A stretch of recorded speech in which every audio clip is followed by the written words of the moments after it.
everybody. Thank you for joining us on this episode of The Advance. I'm Brandon Walton, senior editor here at Texas Scorecard, and I'm getting a little bit of a different perspective on the room. Normally, we'd have our publisher, Michael Quinn Sullivan, here.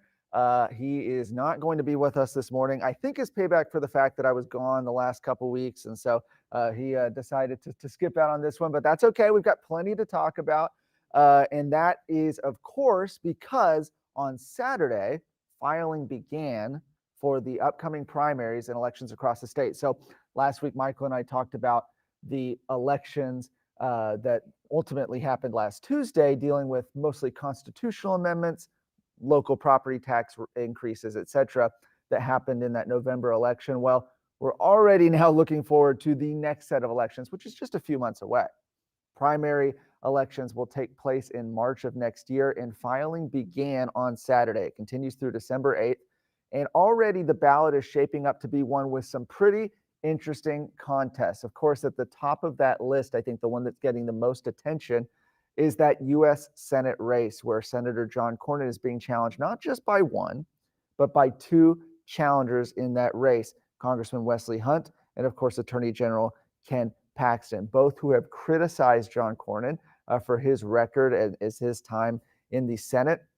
Meanwhile, you have this sort of interesting dynamic where tons of money is potentially going to be poured in that race to try to save John Cornyn, money that some are saying could be used to maybe pick up some other Senate seats. And so that's essentially been the argument we've seen from allies of both Wesley Hunt and Attorney General Ken Paxton. Nonetheless, there was, of course, rumors that perhaps John Cornyn would ultimately not end up filing. That hasn't come to fruition. For right now, it looks like he's going to be on the ballot. And so that race promises to be not only literally the one at the top of the ballot, because it is a federal race, and that's how those ballots work, but probably the number one race on a lot of people's mind.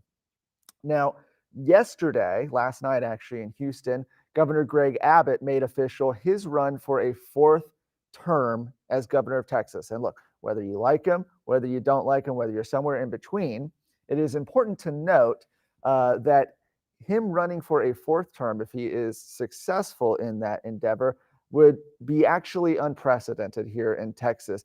Governor Rick Perry, former Governor Rick Perry, I should say, holds the record right now for 14 years in the office. If Governor Greg Abbott is successful and wins the election, he would be poised to potentially break that record with 4 terms in office. You know, there's no term limits here in Texas. So a governor can run 4, 5, 6, as many times as they want. But certainly Governor Greg Abbott is out there. And this time looks a little bit different, I would say, than 4 years ago. And there's been a little bit of conversation about this. 4 years ago, of course, there were a number of challengers in that primary race, people like Alan West, Don Huffines, who were on the ballot there and who had raised and spent millions of dollars. Certainly, Governor Abbott was the biggest fundraiser by far in that race in 2022. But you did have millions of dollars raised for challengers. This year looks very different.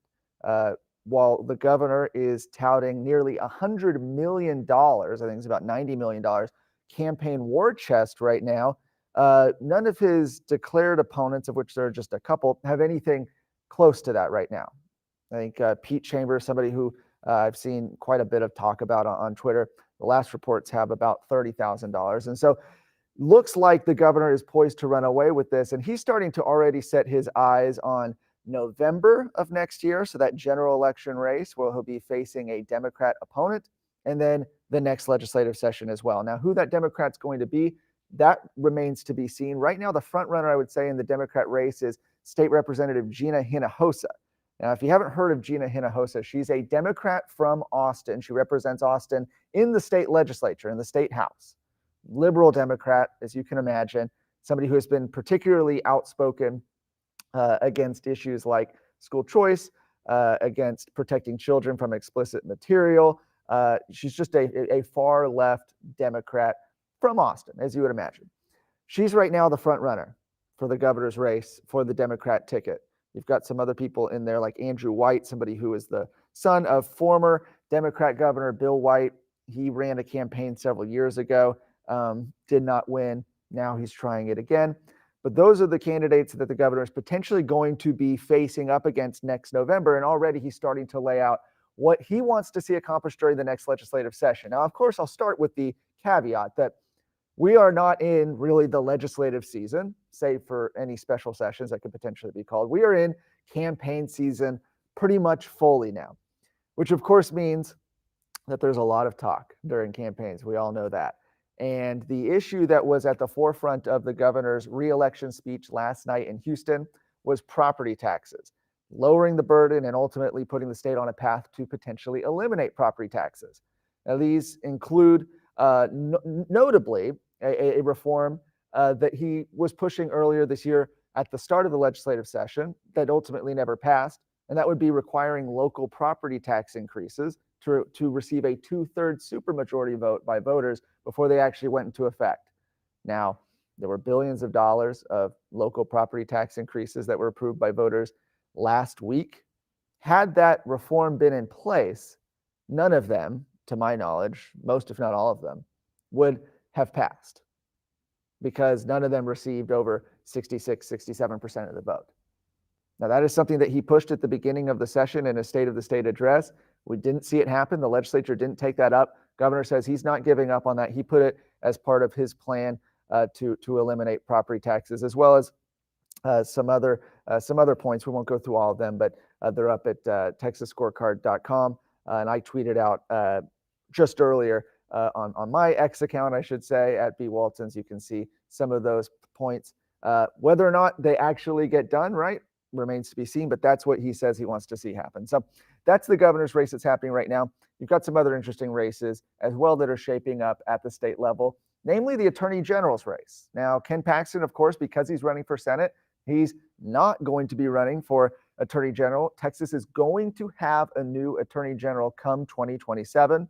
And there's 4 candidates that have jumped in that race on the Republican side. You have State Senator Joan Huffman, State Senator Mays Middleton, Aaron Wrights, who is a former Trump DOJ official, and as well as Congressman Chip Roy. We actually have some polling right now. You can see Michael put out an X poll, so highly scientific, right?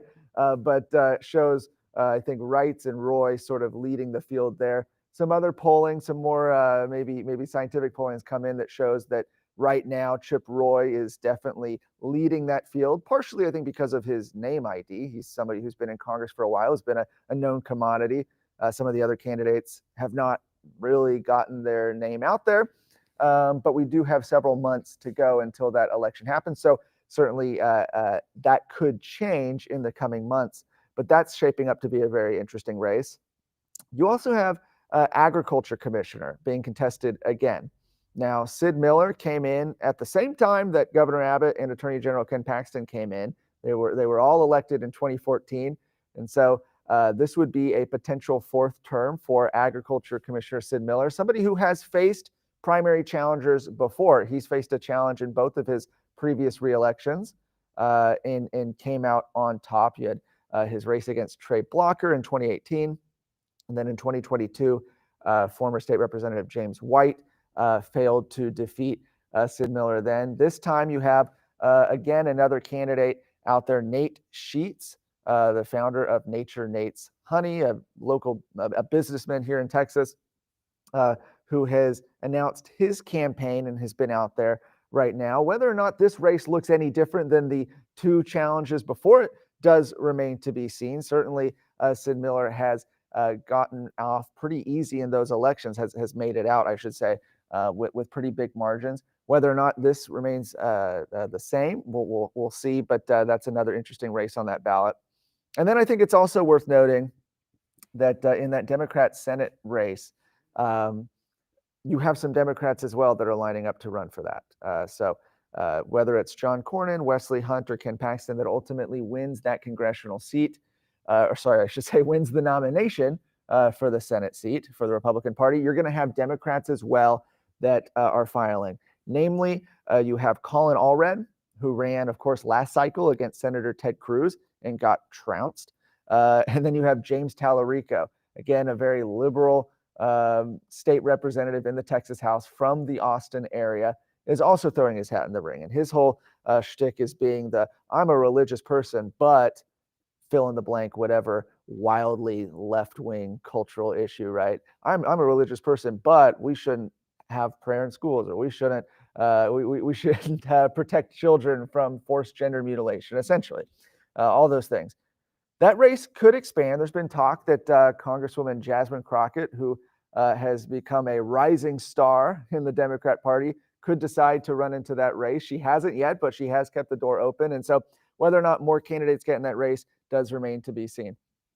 On the local level, at the state level, I should say, in the House and the Senate, those races as well, the filing is open, and we're going to start to see more and more people enter these races. I think the most interesting thing to be following this session when it comes to the state legislative races is going to be some of these open seats. You've got a number of seats where people are no longer running for reelection, and there's seats to replace them. Some of them it looks like there's already sort of an heir apparent in those seats, and others there's going to be some real contests.